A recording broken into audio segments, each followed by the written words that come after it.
샀다고 새로 교체했다는 이야기를 듣고 제가 축하를 했습니다. 이 새 기계를 사셨으니까 성공하셨네요. 그랬더니 자기가 10수년 동안 같은 기계를 사용했다고 겸손히 말을 했지만 그 성공했다는 그 말을 결코 부인하지 않았습니다.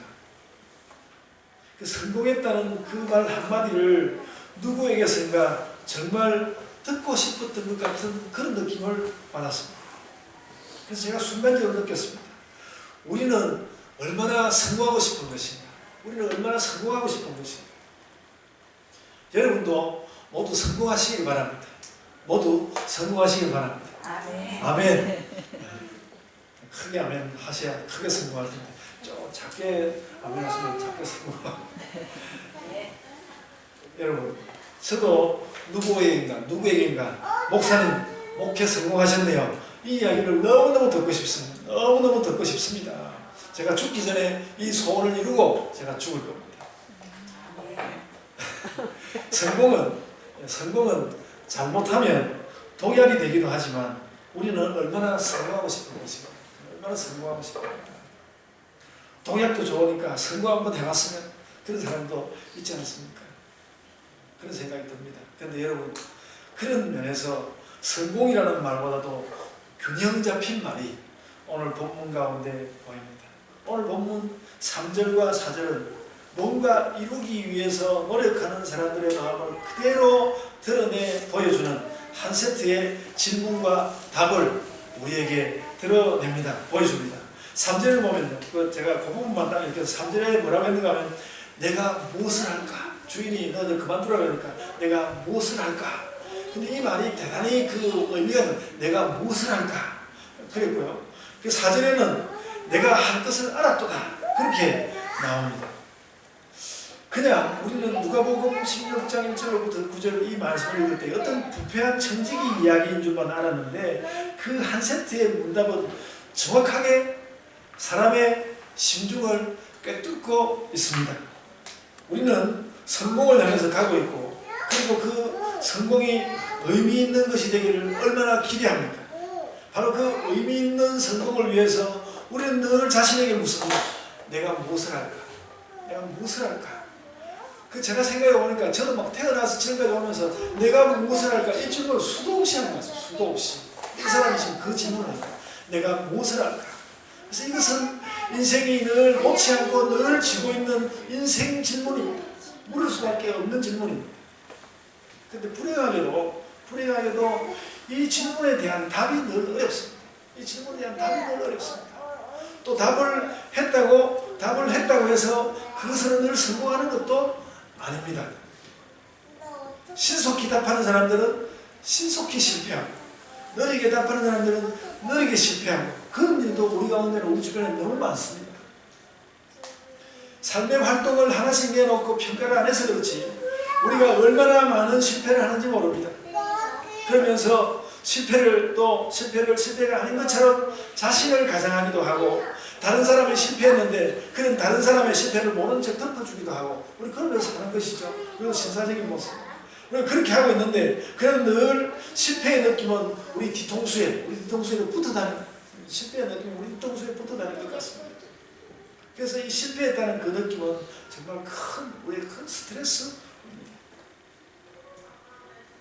그렇기 때문에 오늘 내가 무엇을 할까 그 말을 하고 나는데 사절에 와서 내가 할 일을 알았도다. 내가 할 일을 알았도다. 이 말은 또 아주 특별합니다. 우리는 내가 할 일을 알았도다. 우리도 이 말을 할 수 있어야 하는데 우리는 기도하는 가운데 바로 이 말을 할 수 있어야 합니다. 뭔가 내가 삶이 다 가로막혔는데 내가 무엇을 할까? 그냥 나 혼자만 골몰하는 것이 아니라 기도하는 가운데 여기에 대한 답을 얻어야 합니다. 기도 가운데 내가 할 일을 알았도다. 그래서 우리 안에 이 두 마디의 말이 잘 작동하면 우리의 삶이 기본적으로 행복할 겁니다. 내가 무엇을 할까? 그래, 내가 내 할 일을 알았도다. 이 두 마디의 선순환, 이 두 마디가 선순환하면 그것은 어쩌면 우리 행복의 구체적인 실제 모습일 수도 있습니다. 오늘 본문 말씀은 이 성공 이야기가 좀 다릅니다. 본문 말씀은 좀 다른 방향으로 전개되겠지만 이 문답 한 세트는 행복의 실제 상황을 보여줍니다. 무엇을 할까? 그런데 그 무엇에 대한 답이 탁 나온다는 것이죠. 그래서 이 두 마디를 가지고 제가 여러분들과 나누고 싶은 이야기는 이런 것입니다. 우리가 마음의 집착과 분노와 좌절과 절망을 갖는 것이 아니라 이 질문을 하자는 것입니다. 나는 무엇을 할까? 제가 지나간 한 주간도 내내 이 질문, 나는 무엇을 할까? 나는 무엇을 할까? 그런데 절망하는 것이 아니라 이 질문에 답하기 위해서 골몰하는 것이 좋겠다는 것입니다. 그리고 그 결과 내가 내 할 일을 알았도다 하는 자리에 도달해야 하는 것이죠.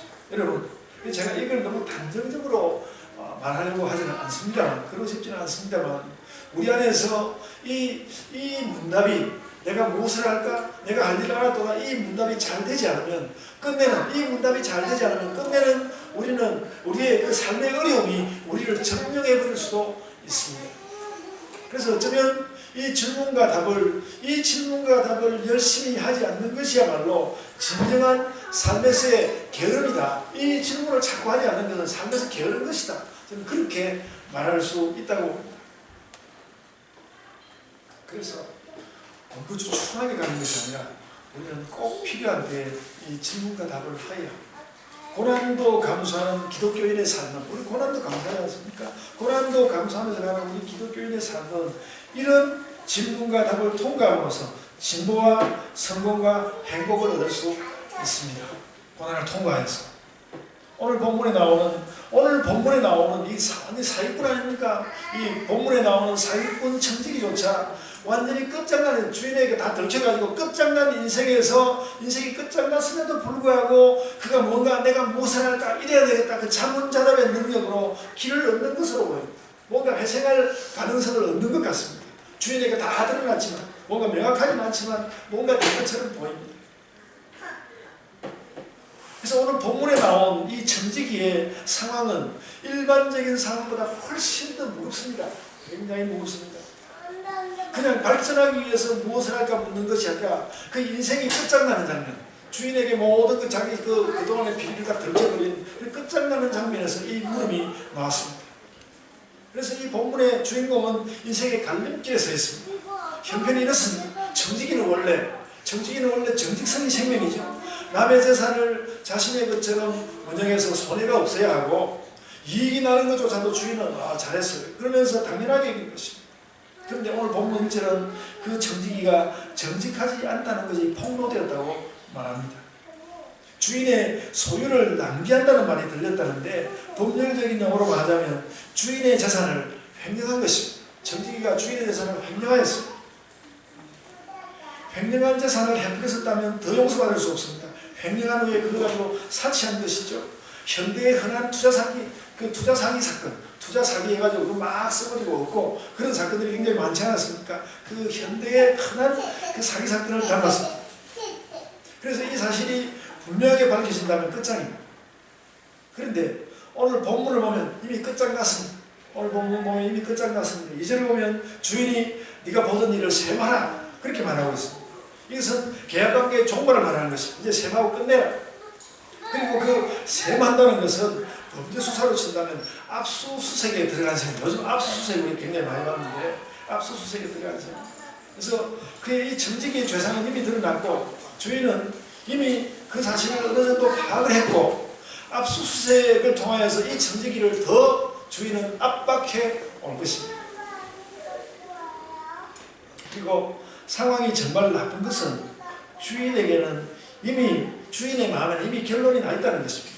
그 역시 본문 2절 말미에 그 말이 나옵니다. 청지기 직무를 계속하지 못하리라. 너는 끝났어. 너는 파면되었고 끝장났습니다. 파면되었고 끝장이 났습니다. 그러면 어쩌면 그간의 횡령한 것에 대한 배상을 해야 할 수도 있을 것입니다. 이미 다 써버렸는데 이때에 정말 이제 곤혹스러운데 이때의 청지기는 너무나 당연한 자문을 한 것입니다. 스스로 물은 것입니다. 내가 무엇을 할까?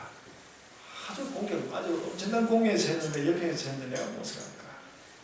여기서 무엇이라는 말은 주로 생업, 직업을 가리키고 있습니다.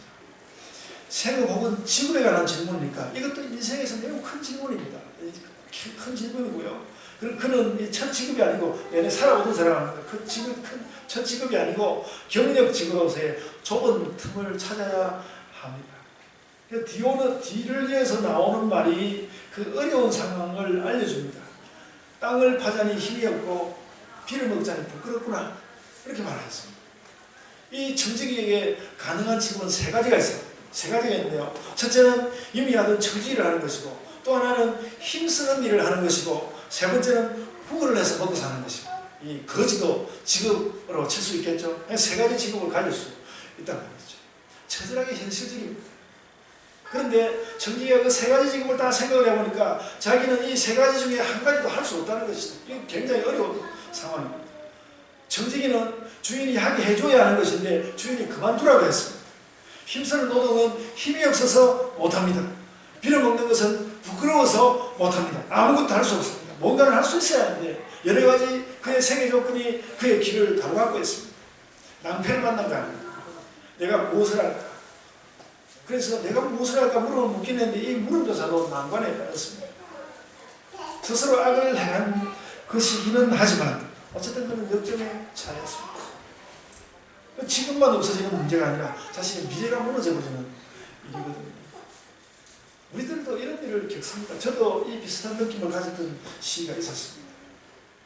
그래도 이 청지기는 그래도 질문했습니다. 이게 이 대단히 놀라운 지혜롭다는 말에 이 뜻도 들어있어요. 아주 그 어려운데 그래도 그는 질문했습니다. 질문했고 나름대로 대답을 얻었습니다.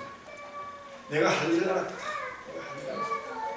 그래서 야가 내가 할 일을 알았다라고 말하는 이 청지기에 대해서 예수께서 이렇게 논평을 했습니다.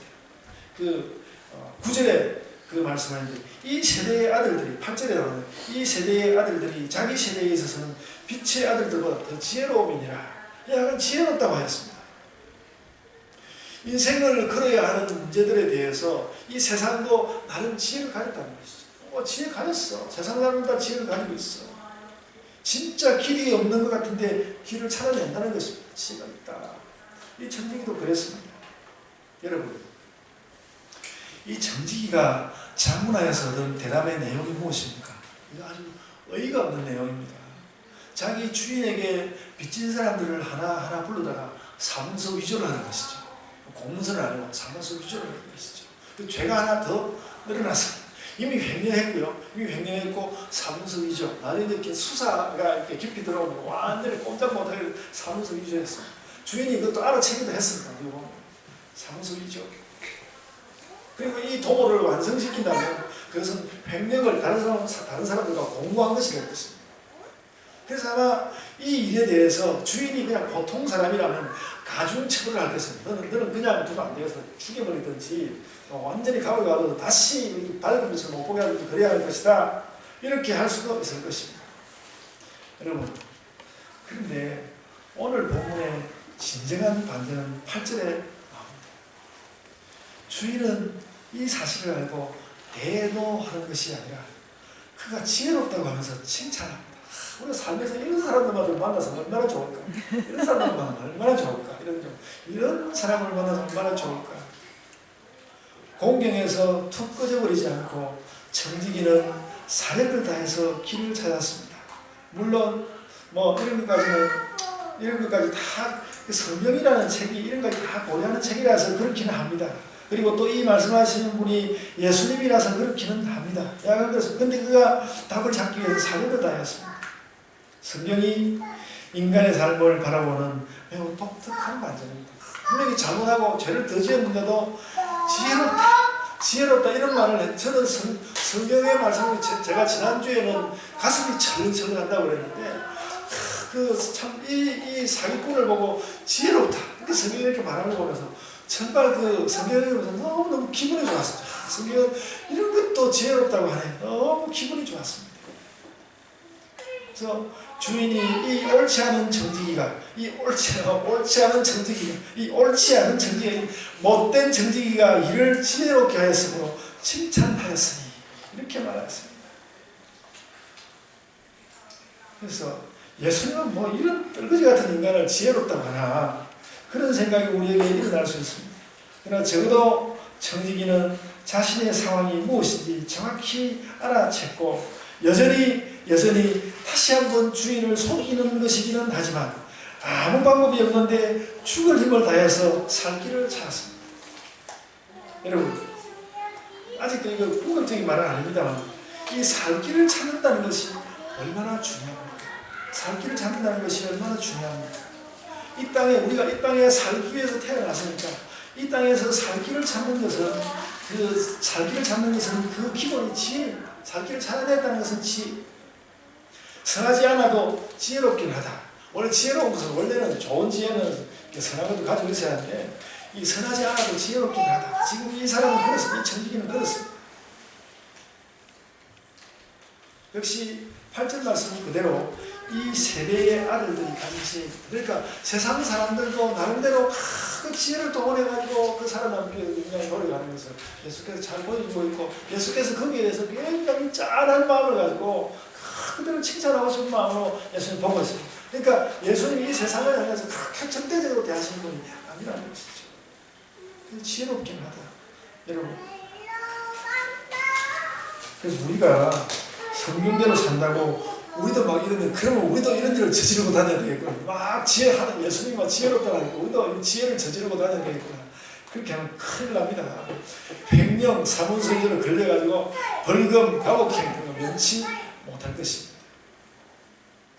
근데 이 청지기의 결론은 결코 그런 면에서 결코 누구에게나 공감을 얻을 수 있는 것은 아닙니다. 주인에게 비리가 발각됐으니까 이미 버린 몸이라고 생각한다면 차라리 주인에게 싹싹 빌고 제가 주인 없으면 당신이 없으시면 어떻게 싹싹 빌고 제가 이제부터 제가 목숨을 바치겠습니다. 충성서야를 하는 것이 더 나을 수도 있습니다. 혹은 또 이미 버린 몸이니까 그냥 뭐 몇 사람 불러가지고 빚을 좀 감해주고 이런 정도가 아니라 마지막으로 크게 한탕 해가지고 외국으로 달아나버리는 것도 방법이 될 수 있을 것입니다. 여러분, 하여간 아주 중요한 문제는 이 청지기가 아무것도 하지 않고 있으면 끝장이고 죽음이라는 것이죠. 뭔가를 해야 하는데 어떻게 했나? 예수님이 이 청지기를 두고 지혜롭다고 말하는 것은 여기에 있습니다. 우리가 보는 대로 그는 또다시 비리를 저지르고 있습니다. 근데 그 또다시 비리를 저지르고 있는데, 여러분, 우리가 잘 봐야 할 것이 뭔가 하면 그는 다시 또 주인의 돈을, 물론 주인에게 그 손해를 입힌 것인데 다시 자기가 돈을 챙기지는 않았습니다. 주인에게 손해를 끼치는 것은 마찬가지인데 자신이 돈을 챙기지는 않았습니다. 그리고 오히려 다른 사람들에게 재물을 챙겨줍니다. 다른 사람의 재물을 챙겨주었습니다. 기름 100발 빚진 사람을 50말로 탕감시켜 주었습니다. 밀 100석 빌린 사람을 80석으로 탕감시켜 주었습니다. 이 청지기의 행동은 예수님의 마지막 결론하고는 다른 것이지만 형식은 그 예수님 말씀의 형식하고는 딱 들어맞습니다. 예수님이 9절에서 뭐라고 말하는가 하면 불의의 제물로 친구를 사귀라 그렇게 말해요. 불의의 제물로 친구를 사귀라 그러는데 그 말이 딱 맞습니다. 주인의 재산을 자기 마음대로 갉아먹은 것이니까 이게 불의의 제물이거든요. 그리고 빚을 탕감받게 해준 사람이 있으니까 이 친구를 사귀는 것도 맞습니다. 불의하기는 불의한데 그 말이 뭐 좀 들어맞죠. 예수님이 또 궁극적으로 하려고 하는 말도 아닌데 뭔가 형식적으로 상당히 잘 들어맞습니다. 이하간 죄투성이지만 그래도 그 방법이 지혜롭긴 했습니다. 사람을 내 편으로 만들자. 그래서 그거였죠. 그러니까 이게 세상의 지혜라는 거예요. 사람을 내 편으로 만들자. 정치하는 사람들이 다 이런 거죠. 사람을 내 편으로 만들자. 그러니까 나쁜 짓을 해가지고도 사람을 내 편으로 만들잖아요. 그렇게 정치인들 그렇게 많이 하죠. 예수님은 이 청지기를 결코 전적으로 인정하지는 않았습니다. 이 세대의 아들들이라고 딱 한계를 두었습니다. 이 세대의 아들들이 자기 살기 위해서 지혜를 사용한다는 것이죠. 살아남는다는 면에서 지혜롭긴 하지만 진정한 선이라고 보지는 않습니다. 여러분 그런 것을 느끼십니까? 지혜의 기본은 아까도 말했지만 지혜의 기본은 자신이 처한 자리에서 모든 것을 동원해서 살아남는 것입니다. 너무 처절한지 모르지만 내가 처한 자리에서 모든 것을 동원해서 잘 살아내는 것입니다. 청지기는 여전히 악한 가운데 살아남을 도모를 하고 있는데 악하지만 지혜를 구사하고 있습니다. 예수님 지금 그 이야기 하는 것이거든요. 제가 자꾸 반복을 합니다. 그리고 중요한 것이 또 하나 있습니다.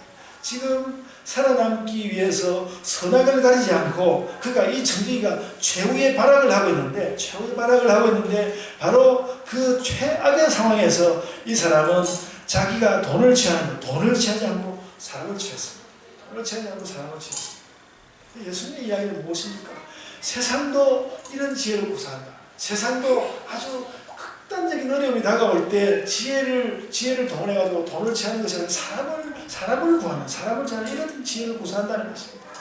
내가 망하고 삶이 끝장나는 장면인데도 그래도 마지막 집착으로 돈이 아니라 그가 사람을 택했다는 것입니다. 그 지혜롭다.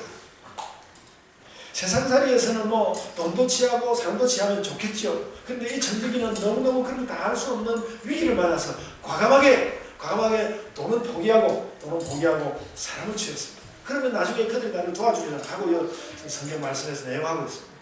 말씀을 하고 있습니다. 내용에서 예수님이 이 사람을 지혜롭다고 하는 것도 이것에 대한 것입니다. 세상도 이렇게 재물이 어차피 불의한 것이라면 세상도 이렇게 이 재물을 넘어서 사람을 내 편으로 만드는 것이 더 좋겠다 그런다는 거죠.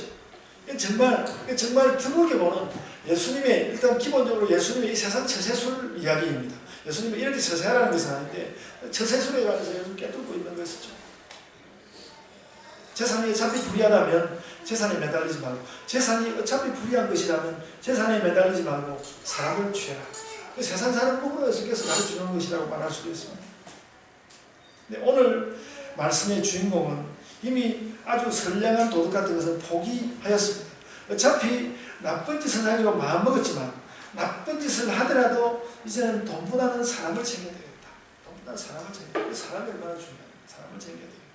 그것이 이 정직이의 살아남는 지혜였습니다. 나중에 그 사람이 나를 도울지도 모른다. 안 도울 수도 있는데 도울지도 모른다. 정직은 그랬습니다. 그래서 예수님 말씀은 그런 것이죠. 이 세상 사람들 봐라. 이 세상 사람들이 악을 저지르고 살면서도 이런 지혜가 있지 않느냐. 악을 저지르고 살면서도 이런 지혜가 있지 않느냐. 그래서 우리의 질문은 이런 것입니다. 예수님이 그냥 돈보다 사람이다. 가난한 사람을 도와라. 오늘 말씀에서 보면 그런 내용이 나오니까 가난한 사람을 도와라. 이렇게 말씀하시면 되지. 예수님은 이렇게 사기꾼을 지혜롭다고 하시지 않나. 왜 말씀을 이렇게 복잡하게 하시나. 아마 예수님을 비방하기로 작정한 사람이라면 예수님 한번 성경을 잘 읽고 예수님을 비방하기로 작정한 사람이라면 이걸 가지고 예수님을 비난할지도 모르겠습니다. 이 한 종교의 교주라는 자가 이렇게 횡령에다가 사무소 조작까지 이렇게 하는 이런 것을 가르치고 그러니까 이 예수쟁이들이 요즘 목사들이 이렇게 못된 짓을 하는 거 아닌가 그렇게 말할 수도 있을 것입니다. 근데 여러분 이 어이없는 비교의 끝에서 예수님은 뜻밖의 말씀을 한다는 것이죠. 뜻밖의 말씀. 불의의 제물로 친구를 사귀라. 세상의 지혜를 사용한 정직이도 주인의 재산으로 빚진 사람들에게 선심을 섰습니다. 불의의 제물로 친구를 사귀는 것이 맞죠. 악한 사람도 그렇게 한다. 불의의 제물로 친구를 사귀라. 그러나 정확히 말해서 예수님이 기독교인들에게 요구하는 것은 이 천직이 사건과는 전혀 다릅니다. 그래서 예수님의 질문은 이런 것입니다. 예수님이 지금 우리에게 촉구하는 것은 질문을 만들어 보면 이런 것입니다. 세상이 저렇게 악한 재물을 가지고도 이 땅에서 살아남는 것, 이 땅 생명을 위해서 사람을 챙긴다면 우리는 영원한 생명을 위해서 우리는 무엇을 챙길 건가? 그러면 우리는 무엇을 챙길 건가? 이 세상 지혜도 불의한 재물로 저렇게 친구를 사귀는데 그럼 우리는 무엇을 챙길 건가? 저는 이 본문에서 예수님이 재물은 원래 불의하다 이런 것을 입증할 생각은 아니었다고 봅니다. 예수님이 그런 거 입증할 필요도 없고 중요한 문제는 아닙니다만 그러나 사람이 이 땅에서 살려고 하면 가져야만 하는 그 재물이라는 것이 별로 상큼하게 기분 좋은 것이 아니라는 것을 충분히 보여주셨습니다. 오늘 이 말씀까지 보여줬고 우리도 살면서 압니다. 근데 그래서 돈 때문에 사기도 치고 횡령도 하고 다시 들통도 하고 그래서 막 그 궁지에 몰리고 그런 것이 돈이라는 것이죠. 그런 가운데 예수께서 이 말씀을 하는 것입니다. 일만 악이 파고들고 불의를 품는 빌미가 되는 이 돈이, 이 불의의 돈이 너에게 들어왔다면, 불의의 돈이 들어왔다면 너는 영원한 생명을 위해서 너는 무엇을 하겠느냐? 영원한 생명은 너는 무엇을 하겠느냐? 예수께서는 그런 관점에서 재물의 제1사용처, 그런 관점에서 너에게 뭔가 돈이 들어왔는데, 재물이 들어왔는데 너는 영원한 생명을 위해서 무엇을 하겠느냐? 그런 관점을 가졌을 때 재물의 제1사용처는 친구를 사귀는 것이다. 그렇게 말씀하고 있는 것입니다. 불의의 재물로 친구를 사귀라. 불의를 품기 십상인 재물을 가지고 영원한 생명을 위해서 할 수 있는 최선의 일은 친구를 사귀는 것이다.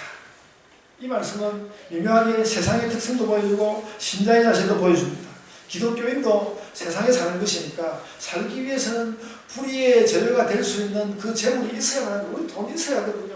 그 불의의 재료가 되고 하는 그 재물이 있어야 하는데, 그 어떤 가치분 소득이, 내가 처분할 수 있는 소득이 생긴다면 우리의 마음은 어디를 향해, 나에게 돈이 들어왔습니다. 나에게 돈이 들어왔는데 그 돈을 딱 보는 순간 내 머리 가운데, 내 생각 가운데 무엇이 탁 떠올라야 할까? 나에게 돈이 생긴다면, 나에게 돈이 있다면 영원한 생명을 위해서 내 마음은 어디를 향해야 할까? 친구를 사귀는 일을 향해야 한다는 것입니다. 나에게 뭔가 쓸 수 있는 돈이, 제가 지난 12월 달부터 1월 달까지 겨울 학기 수업해가지고 돈이 좀 들어왔어요. 제가 평소에 못 잡아도 꽤 많은 돈이 들어요. 그래가지고 이걸 뭔가 잘 써보려고 막 생각을 하고 있는데, 제가 그 생각도 하게 되면 돈이 막 술술술 다 흩어져 버렸더라고요. 그래서 제가 생각할 겨를도 없었습니다. 나이가 돈이 들어왔는데 그 돈이, 우리가 기독교 신자로서 아니고 우리가 영원한 생명을 향해서 달려가고 있는 기독교 신자로서 돈이 딱 들어왔는데, 뭔가 좀 쓸 수 있는 돈이 들어왔는데, 그때에 우리가 무엇을 생각해야 하는가? 친구를 사귀는 일을 생각해요. 그러니까 모든 것, 아무리 좋은 일이라도, 아무리 삐까번쩍하는 일이라도 다 제쳐두고 제일 먼저 뭔가 친구를 사귀는 일이 우리 마음 가운데 탁 떠올라야 한다는 거예요. 예수님 지금 그것을 우리에게 이야기하고 있는 것입니다. 이 말은 내 생을 접어두고 남을 돕게만 이 돈을 쓰라는 말은 물론 아닐 것입니다. 그러나 정말 사용할 수 있는 돈이 있다면, 영원한 생명을 위해서 제일 먼저 친구 사귀는 일, 약자를 돕는 일에 쓰라.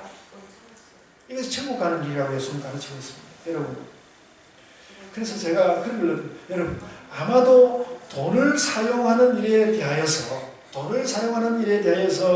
예수님의 이 말보다도 간결한 이야기는 세상 어디에도 없을 것입니다. 세상 어디에도 이보다 간결한 이야기는 없을 것입니다. 당신에게 돈이 있습니다. 어디에다 쓸 겁니까? 저는 성경 관계없이 막 이런저런 생각을 해보니까 쉽지 않았습니다. 빚부터 갚아야지, 집부터 찾아야지, 이런 생각들, 그런 생각 막 들어왔습니다. 그런 것을 안 할 수는 없죠. 그래도 돈이 있을 때 영원한 생명을 향하여서 가는 우리 마음의 1순위는 사람을 사귀고 사람을 돕는 것이 떠올라야 한다는 것입니다. 이것이 영원한 생명을 위하여 예수께서 우리들에게 교훈하는 돈 쓰는 방법입니다. 영원한 생명을 향하여서 가는 우리들에게 돈을 어떻게 쓸 것이냐, 돈은 이렇게 쓰라. 예수께서 우리에게 주시는 교훈입니다. 그래서 예수께서 서둘러서 최종의 이론을 덧붙였습니다. 그 구절을 말미에 덧붙였습니다. 그리하면 그 재물이 없어질 때에 그들이 너희를 영주할 처소로 영접하리라. 그래서 그 청지기에게는 조금 어떻게 살 수 있는 가능성이 있는 거겠지만, 그 말을 싹 돌려가지고 예수님이 천국 이야기를 우리에게 해주고 있지 않습니까? 그리하면 그 재물이 소용없어질 때에 너희를 영주할 처소로 영접하리라. 영원한 생명에 대한 결의입니다. 설명하자면, 이거 긴 말을 해야지만 우리는 이 말의 뜻을 알고 있습니다. 세상에서 얻은 재물을 공경에 처한 사람들을 돕는 데 사용한다면 그것이 바로 천국에 들어가는 사람들의 행할 일이다. 영원한 생명을 향한 길이다. 여러분, 우리 교회는 현재 남에게 사용할 재물이 별로 없기는 합니다. 그렇지만 제가 지난 주일날 광고대로 우리는 소액을 세계 난민기구에 보냈습니다. 그들과 우리가 친구가 되고 싶은 것입니다. 그들을 친구 삼고 싶습니다. 전 목사로서 또 미랄 선교의 소액을 후원하고 있습니다. 그들과 친구 되고 싶습니다. 저는 그래서 오늘 이 본문을 다시 보면서 본문을 다시 그러니까 무슨 그 세상에서 그럼 세상에서 사람이라면 구원받는가요? 뭐 이런 질문이 아니고 이게 예수를 믿는 사람이고 하나님을 믿는 사람이 이렇게 행동하게 된다는 것이거든요. 이런 이야기입니다. 그래서 이런 본문을 보면서 제가 꿈 하나 우리가 우리 예원교회 이 꿈 하나를 분명하게 하고 가야 되겠다. 그래서 우리 교회가 참 정말 세계 난민교회 조금밖에 이렇게 하지 못했는데 나중에는 세계 난민교회 막 소문날 정도의 막 헌금을 하고 후원금을 하고 그런 교회가 좀 되면 좋겠다. 그런 꿈을 우리가 가져야 되겠다. 그래서 그와 관련된 활동도 좀 하고 말이죠. 그래 그런 꿈을 가져야겠다. 주님은 그 길이 친구를 돕는 것을 지나서 그렇게 하는 것이 친구를 돕는 것을 지나서 천국이라는 영원한 생명까지 도달하는 길이라고 우리에게 교훈하고 있는 것입니다. 여러분 물론 결정적인 길은 예수님의 그 십자가로 열렸습니다. 결정적인 그 십자가로 열렸죠. 근데 그 십자가 그것도 알고 보면 예수님의 목숨을 바쳐서 친구인 우리를 도우신 거 아닙니까? 그런 것입니다. 우리는 그 도움을 기쁘게 받으면서 그러니까 예수님의 그 십자가로 주시는 그 도움을 기쁘게 받으면서 우리도 친구에게 도움이 되었으면 좋겠습니다. 우리도 친구들에게 도움이 되었으면 좋겠습니다. 그렇게 삽시다. 그렇게 살아갑시다. 좀 주님 제가 그런데 좀 많은 것을 쓸 수 있게 정말 저희도 좀 뭔가 좀 많은 것을 이렇게 그 도움을 사용할 수 있도록 그런 재물을 허락하셨습니다. 그래서 미래에는 좀 더 올해는 좀 더, 내년은 좀 더 그렇게 살 결심과 기도를 가졌으면 좋겠습니다. 여러분, 그래서 이런 마음을 단단히 하면서, 제가 오늘 설교 출발하면서 이야기한 것처럼 여러분들 성공을 위해서도 기도하십시오. 그래서 여러분, 이 세상을 살아가는 사람들 속에 있는 한 그 목사로서 제가 여러분에게 교회를 염두에 두면서 드리는 이야기일 것입니다. 우리가 여러분 성공하여서 친구를 사귀고 특히 연약한 친구를 돕는 예본 교회가 됩시다. 그러면 하나님께서 예수님께서 영원한 처소를 우리에게 열어주시려는 것입니다. 그래서 여러분 이렇게 해서 쭉 달려가서 우리가 막 성공하고 친구를 사귀고 그리고 좋은 교회가 되는 그 길을 쭉 달려서 천국까지 가자는 것이죠. 오늘 주어진 질문이 그것이었습니다. 내가 무엇을 할까? 내 할 일을 알아도다 그랬는데 불의의 제물로 친구를 사귀며 천국의 영원한 생명을 향하여 달려가는 주님의 백성들 되시기를 바랍니다. 아멘. 이것이 우리 예본교회의 사역입니다. 아멘. 자, 기도하겠습니다. 아버지 하나님, 은혜 주심을 감사합니다.